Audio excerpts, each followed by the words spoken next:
Nakaupo si Noah sa opisina ng itinalagang abogado, nakatitig sa lalaking nasa edad 4-5 na nasa kanyang harapan. Maayos na nakasalansyan ang mga papeles sa mesa.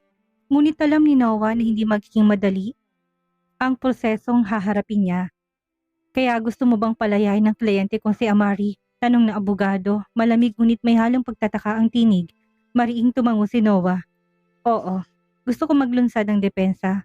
Kahit na gaano kahirap ang proseso, gusto kong makalaya siya sa lalong madaling panahon. Tinitigan siya ng abogado na may pag-iisip. Mr. Noah, medyo komplikadong kasong ito. Batay sa mga ebidensya at mga saksi, maliit ang tsansya. Pero kung handa kang bayaran lahat ng gastos at hayaan ako kumilos ng buo, gagawin ko lahat ng makakaya ko. Walang problema sa bayad. Gawin mong lahat ng kailangan gawin. Walang pag-atubiling sagot ni Noah. Bahagyang tumango ang abogado at sinimulang ipaliwanag ang estratehiyang gagamitin niya. Tatagal ng ilang linggo ang proseso, ngunit hindi yun alintana ni Noah.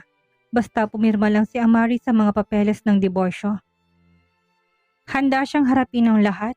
Sa wakas, matapos ang mahabang proseso, nakalaya rin si Amari sa ilalim ng ilang mahigpit na kondisyon. Inihatid siya ni Noah palabas ng istasyon ng pulis, ngunit walang anumang init ng pakikitungo sa pagitan nila. May mapanuksong ngiti si Amari habang si Noah naman inanatiling malamig at matigas ang anyo. Tinupad mong pangako mo, Noah. Salamat, sarkastikong sabi ni Amari. Ngayon, pirmahan mo ng papel, Amari. Huwag mo akong pagsisihin sa pagtulong sayo. Inabot ni Noah ang dokumento ng diborsyo na dala-dala niya. Tinitigan ni Amari ang dokumento bago ito marahang pirmahan. Sa wakas, bulong niya. Sabay abot muli ng file kay Noah. Pero wag mong isipin na dito na nagtatapos. Lagi na rin ako naririyan, Noah. Huwag mong kakalimutan yan. Hindi sumagot si Noah. Tahimik lang siyang tumalikod at umalis ng walang salita. Makalipas ang ilang araw, muling nagkaroon ng pagkakataon si Noah na dalawin si Connor. Nilipat na ang bata sa VVIP na kwarto matapos magsimulang bumuti ang kalagayan nito. Nakatayo si Noah sa pintuan. Huminga ng malalim bago pumasok. Ngumiti si Connor. Bagamat mahina nang makitang ama. Daddy! Bulalas niya bagamat natiling maliit at mahina ang tinig. Hey anak, lumapit si Noah at umupo sa tabi ng kama ni Connor. Hinawakan niyang maliit na kamay ng anak at marahang pinisil. Kamusta ka ngayon? Mas mabuti na, Daddy. Pero naiinip na ako dito, Daddy. Gusto ko nang umuwi. Inosenteng sagot ng bata. Dahilan para mapangiti ng kaunti si Noah. Sisiguruhin ni Daddy na gagaling ka kaagad, okay? Kailangan mo lang magpahinga at sundin ang sabi ng doktor, sagot ni Noah. Pilit siyang pinapakalma. Nagkwentuhan sila sandali tungkol sa magagaan na bagay. Kinuwento ni Connor ang tungkol sa librong binabasa ng nurse sa kanya. Habang tahimik na nakikinig si Noah, ngunit biglang naging seryosong sandali. Nang titigan siya ni Connor ng may inosente, ngunit tumaas ang mga mata. Daddy, panimula ng bata. Bakit hindi na nakatira si Daddy kay Mommy? Nanahimik si Noah, pinipilit hanapin ang tamang mga salita. Pasensya ka na anak, hindi na pwedeng magsama si Daddy at si Mommy. Pero gusto ni Connor na makapagpakasal ulit kayo ng Mommy. Tuloy ni Connor, puno ng pag-asa mga mata, parang tinusok ang puso ni Noah sa simpleng hiling ng bata. Hindi niya inasahan ang inosenteng kagustuhan ng anak ay muling magpapaalab sa kanyang damdamin. Gusto mo talaga na magpakasal ulit si Daddy at si Mommy? Tanong ni Noah para makasiguro. Matatag na tumango si Connor. Oo, gusto ni Connor na magsama tayong lahat. Gusto niyang magkaroon ng kompletong pamilya. Napabuntong hininga si Noah. Saka marahang hinaplos ang buhok ng anak. Kung yan ang gusto mo. Susubukan ni Daddy anak. Susubukan ko ng buong puso. Mahinang ngumiti si Connor. Ngunit halatang kontento sa sagot. Pangako po ha? Pangako. Hinalikan ni Noah ang noon ng anak. Ramdam ang muling pag-usbong ng pag-asa sa kanyang puso. Ngunit hindi nagtagal. Ang sandali nang bumukas ang pinto at pumasok si Rosario. Agad lumamig ang ekspresyon niya nang makita si Noah doon. Anong ginagawa mo dito? Marinyang tanong habang lumalapit sa kama ni Connor. Tumayo si Noah, sinusubukang manatiling kalmado. Gusto ko lang natiyakin na maayos si Connor. Sinabi ko na sayo, huwag kang lalapit sa anak ko, mariing tugon ni Rosario. Hindi lang siya anak mo, Rosario. Anak ko rin siya, sagot ni Noah. Pilit pinipigilan ang emosyon. Tinitigan siya ni Rosario na may matinding puot. Wala ka ng karapatang angkinin siya matapos ang lahat ng ginawa mo. Umalis ka ngayon din. kung hindi tatawagin ko ang security. Nakita ni Connor ang tensyon at kagad na hinawakan ng kamay ni Rosario. Mommy, huwag ka nang magalit kay Daddy. Gusto ni Connor na nandito si Daddy. Napatahimik si Rosario sa sandaling yon. Tinignan niyang anak sa muling tumingin kay Noah na may matatalim na mga mata. Ayokong bigyan mo ng maling pag-asang anak ko, malamig niyang sabi. Napabuntong hininga si Noah. Nandito ako hindi para magbigay ng maling pag-asa. Gusto ko lang talaga na maging malapit sa anak ko. Lumapit si Rosario kay Noah. Mahaba, ngunit matalim ang tinig. Kung talagang nagmamalasakit ka, hindi mo sana ako sinaktan. Huwag mong susubukang impluwensyahan si Connor. Naiintindihan mo ba? Wala nang ibang sinabi si Rosario. Umupo siya sa tabi ni Connor. Tuluyang hindi pinapansin si Noah. Wala nang magawa si Noah kung hindi tumango ng bahagya sa anak. Babalik si Daddy mamaya, anak. Magpahinga ka na muna, ha? Paalam niya bago tuluyang lumabas ang silid. Ngunit bago siya tuluyang umalis, lumingon pa siya kay Rosario. Alam kong galit ka pa rin sa akin, Rosario. Pero patutunayan ko sa'yo na kaya ko maging mabuting ama kay Connor. Ano man ang mangyari. Hindi tumingin si Rosario sa kanya. Nakatutok lang sa anak. Umalis si Noah na puno ng magkahalong damdamin. Ngunit mas nag-aalab ang determinasyong ipaglaban sina Connor at Rosario. Sa puso niya, isang buwang makalipas nakaupo si Rosario sa kanyang marangyang opisina. Nakatitig sa mga dokumentong maayos na nakasalansan sa ibabaw ng mesa. Bahagyang nakaukit sa kanyang labing isang ngiti. Nakatayo sa kanyang harapan si Carlo, ang lalaking pinagkatiwalaan niyang pamahalaan ng kumpanya ni Warren at inabot ang pinakabagong ulat. Maayos ang lahat ayon sa plano, Rosario. Nasa ilalim mo na ng lubusan ng kumpanya ni Warren. Sabi ni Carlo habang nakatingin kay Rosario ng may kasiyahan. Bahagyang sumandal si Rosario sa kanyang upuan at dahan-dahang tumango. Magaling ang ginawa mo, Carlo. Kontento ako sa resulta. Salamat. Kung wala ka ng ibang nais pag-usapan, babalik na ako sa team. Paalam ni Carlo. Muling tumango si Rosario. Sige, siguraduhin mong perpektong pagkakasikaso ng lahat ng legal na dokumento. Ayokong may anumang butas. Pagkaalis ni Carlo, tumitig si Rosario sa malapad na bintana sa likuran niya. Malamig ang kanyang mga mata, ngunit may halong ginhawa sa kanyang dibdib. Ngayon, hawak niya na ng buo ang kumpanya ni Warren. Isang tagumpay na matagal niya nang hinahangad. Samantalang sa kabilang panig ng lungsod, nakaupo si Noah sa kanyang opisina na bakas ang matinding pagkadismaya sa muka. Nasa kamay niya ang ulat pinansyal na nagpapakita ng lumalalang kalagayan ng kumpanya. Marinyang minasahing kanyang sentido. Pilit iniintindi ko anong totoong nangyayari. Mr. Noah, narito ang pinakabagong ulat, sabi ng kanyang assistant habang iniiwan ang karagdagang mga dokumento sa mesa. Mabilis na binuksan ni Noah ang ulat at sinuri ito. Mabigat ang kanyang buntong hininga. Bakit ang daming kliyente na bigla na lang kumakansela ng kontrata nitong mga nakaraang araw? Ano ang dahilan? Karamihan po ay nagsasabing nakahanap sila ng mas kompetitibong business partner. May ilan na hindi malinaw ang binibigay na dahilan. Maingat na sagot ng assistant. Mariing pinunit ni Noah ang ulat sa galit. Walang saysay yan. Matagal na tayong magka-partner. Hindi sila basta-bastang aalis ng walang dahilan. Nanahimik ang assistant, walang masabi. Sa gitna ng kanyang pangamba, tumanggap si Noah ng tawag mula sa isa sa kanyang potensyal na kasosyo. Ginoong Noah, handa kami tulungan ka sa pondo na kailangan mo. Pumunta ka sa opisina namin para pirmahan ang kontrata ng kooperasyon. Wika ng boses sa kabilang linya. Kaagad pumayag si Noah. Pakiramdam niya, yun na lang ang natitirang pag-asa upang mailigtas ang kumpanya. Makalipas ang ilang araw, dumating si Noah sa opisina na naturang kasosyo. Kaagad siyang dinala sa silid pulong kung saan nakahanda na sa mesa mga dokumento ng kasunduan. Opo, Mr. Noah, sabi ng isang lalaki mula sa legal team partner. Pakiusap, basahin niyo't pumirma sa huling pahina. Binuksan ni Noah ang dokumento at mabilis na binasa ang mahalagang bahagi. Nang makarating siya sa seksyon tungkol sa pondo, tila normal lang lahat. Ngunit dahil sa oras na tumitindit sa mataas na inaasahan, hindi niya na masusing binasa ang buong kontrata. Hawak ang panulat, nilagdaan ni Noah ang dokumento. Binabati kita, opisyal na tayo magka-partner, masayang sabi ng lalaki. Nakaramdam si Noah ng ginhawa, ngunit may bahagyang kaba sa kanyang dibdib. Hindi niya alam na ang desisyong iyon ang magiging simula ng kanyang pagbagsak. Isang linggo matapos pirmahan ang kontrata, nakatanggap si Noah na nakakagulat na balita mula sa kanyang legal team. Mr. Noah, May natuklasan kaming napakaseryoso sa kontrata, maring sabi ng kanyang abogado. Kumunot ang noo ni Noah. Ano ang ibig mo sabihin? Hindi ba't kontrata lang yon para sa pondo? Hindi sir, nakasad sa kontrata na legal mong nililipat ang pagmamayari ng iyong kumpanya sa ikalawang partido. Parang napako si Noah sa kinatatayuan. Ano? Imposible. Kailanman hindi ko papayagang mangyari yon. Inabot ng abogadong kopya na nilagdaang kontrata. Ito po ang legal na ebidensya. Kayo mismong pumirma dito. Muling binasa ni Noah ang dokumento na nanginginig ang mga kamay.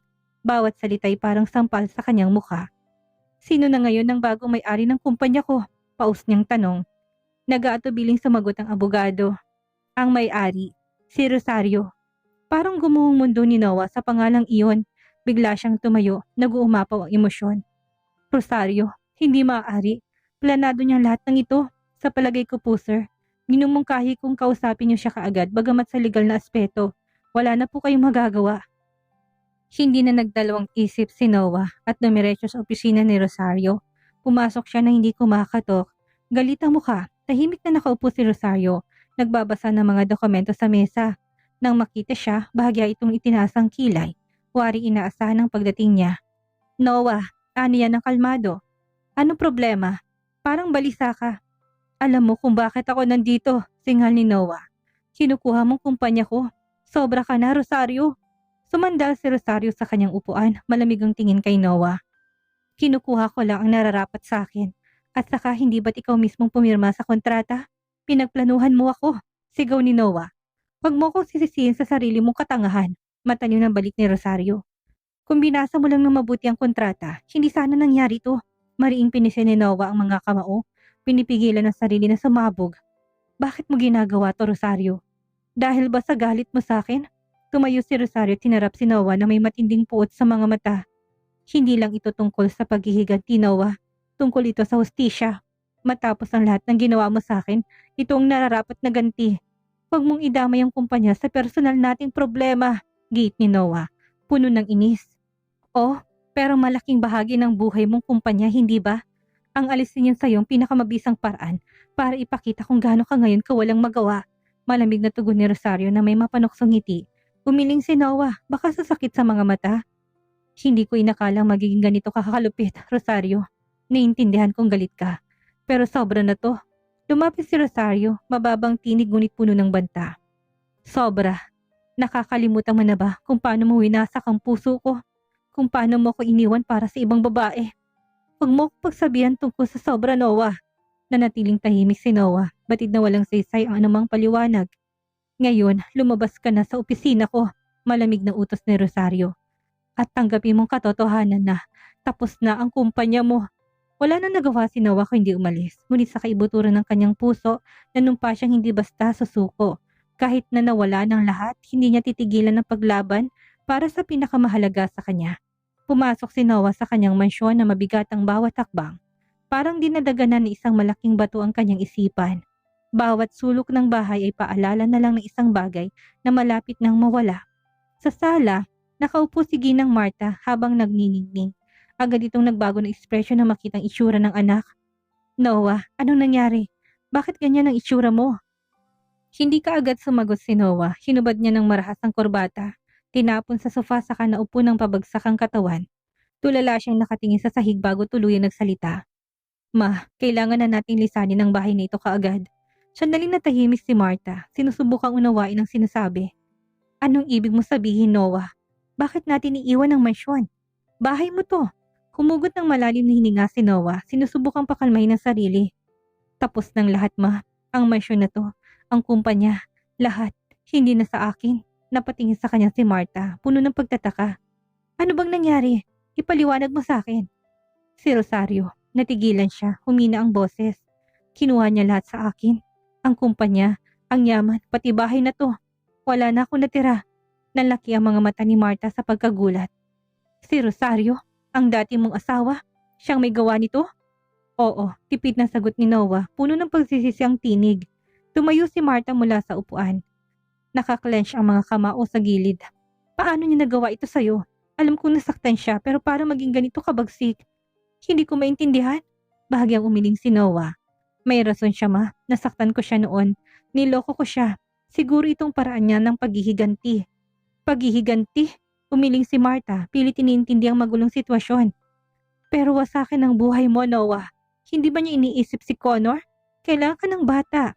Hindi sumagot si Noah, tulala lang siya sa kawalan. Walang maisip na gagawin. Kinabukasan laman ng social media at telebisyon ng mga balita tungkol kay Rosario. Pinapakita siya bilang isang matagumpay at matatag na babae na ngayon ay pinag-uusapan ng malapit umano sa isang gwapong bilyonaryo, si Gibson Baluarte. Nakaupo si Noah sa hapagkainan, nanonood ng balita sa TV, mahigpit ang kapit ng kanyang mga kamay sa mesa. Ang kumpiyansang ekspresyon ni Gibson ay lalong nagpapainit ng ulo niya. Masayang-masaya si Rosario kasama si Gibson V, isang matagumpay na batang negosyanteng patuloy na umaangat. Sabi ng news anchor na may malaking ngiti. Pumasok si Martha sa hapagkainan, may dalang tasa ng tsaa at nilapag yun sa harap ni Noah. Sumabay siyang tumingin sa TV saka napabuntong hininga ng malalim. Tingnan mo yan, asar nitong sabi. Hindi man lang naghintay para ipagyabang ang kasiyahan niya. Hindi kumibo si Noah, nilis niyang tingin mula sa screen. Pero nanatiling sa isip niyang mukha ni Gibson. Umupo si Martha sa tabi niya, seryosong nakatitig sa anak. Anong gagawin mo ngayon? Hindi ka pwedeng manahimik na lang, Noah. Sabi mo kahapon, lalaban ka para kay Connor. Pero tignan mo sarili mo ngayon. Ma, wala na akong kahit na anong. Mahina niyang tugon. Paano ko ipaglalaban si Connor kung wala na akong maibibigay sa kanya? Panalo na si Rosario sa lahat. Katarantaduhan, singhal ni Martha. Hindi perang kailangan ni Connor, Noah. Kailangan niya ng ama niya. At alam kong mahal mo pa si Rosario. Huwag mong hayaang wasakin ka nito. Umiling ng marahan si Noah. Wala na ma, pinili na ni Rosario yung landas niya. Hindi niya na ako kailangan. At kahit nasubukan ko pang lumapit, nandun na si Gibson. Biglang pinalo ni Martha ang kamay sa mesa. Kinagulat ni Noah. Susuko ka na lang? Pagkatapos ng lahat ng pinagdaanan mo, hindi ganyan ang pagkakakilala ko sa iyo, Noah. Ma, pagod na ako. Halos basyag ang tinig ni Noah. Hindi, madiin na sabi ni Martha. Itinuro pang mukha ng anak. Hindi ka pagod, natatakot ka lang. Takot kang mabigo ulit, takot kang tanggihan ulit. Pero kung susuko ka ngayon, mawawala sa iyong lahat-lahat, pati si Connor. Nanahimik si Noah. Ramdam niyang bigat ng bawat salitang binitawan ng ina. Makalipas ang ilang araw, sinubukan ni Noah na ilihis ang isip sa pamamagitan ng pagpunta sa parke, malapit sa mansyon. Nakaupo siya sa isang kahoy na bangko, nakatitig sa maliit na lawas sa harapan. Sa hindi kalayuan, may batang lalaki na tumatakbo habang tumatawa. Kasunod ang isang babaeng wari ina nito. Paalala yun kay Connor at lalo lang bumigat ang dibdib niya. Maya-maya may mga yabag na papapalapit. Lumingin si Noah at nakita si Carlo, may malamig ang ngiting nakapaskil sa labi. Noah, bati nito na may pang-uuyam. Matagal tayong hindi nagkita. Anong ginagawa mo dito, Carlo? Tanong ni Noah na may pag-iingat. Umupo si Carlo sa tabi niya, dala pa rin ang tusong ngiti. Gusto ko lang makitang kumusta ka. Matapos mawalang lahat sa'yo. Napakuyom si Noah ng kamao. Pinipigilan ang sarili. Pumunta ka ba dito para lang insultuhin ako? Hindi insulto. Paalala lang ng realidad, sagot ni Carlo nang walang pakialam. Mas masaya na si Rosario ngayon nang wala ka. At ang kumpanya mo, bahagi na yun ng pangarap niya. Matalim na tiningnan ni Noah si Carlo. Akala mo ba hindi ko alam na kasabot ka sa lahat ng ito? Tinulungan mo siyang bitagin ako. Napangisi si Carlo. Huwag mo kong sisihin, Noah. Ikaw ang gumawa ng maling desisyon. Ginawa ko lang ang trabaho ko. Umalis ka na, Carlo, malamig na sabi ni Noah. Tumayo si Carlo, tinapik na madiin ang balikat ni Noah bago umalis. Huwag mong patagalin ang pag-iyak sa kapalaran mo, Noah. Tuloy ang buhay. Pagkaalis ni Carlo, nanatili pa doon si Noah. Sinusubukang pakalmahin ang isip. Muling umalingaw-ngaw sa kanyang mga salita ng ina. Kailangan ka ni Connor. Huwag mong hayaang wasakin ka nito. Huminga ng malalim si Noah. Alam niyang tamang ina. Kapag sumuko siya ngayon, mawawala sa kanya. Hindi lang si Connor, kundi pati ang sarili niya. Tumayo siya mula sa bangko. Determinado na hindi na muling magpatalo. Kung si Rosario ay nakabangon mula sa sugat, kaya niya rin. Hindi man niya alam kung paano, pero handa siyang bumangon muli para kay Connor. At marahil, para kay Rosario rin. Ano ang gagawin ni Noah ngayong nakuha ng lahat ni Rosario, ang lahat ng sa kanya? Magawa pa kaya niyang makuhang loob ng dating asawa? Yan ang ating aalamin sa susunod nating kabanata.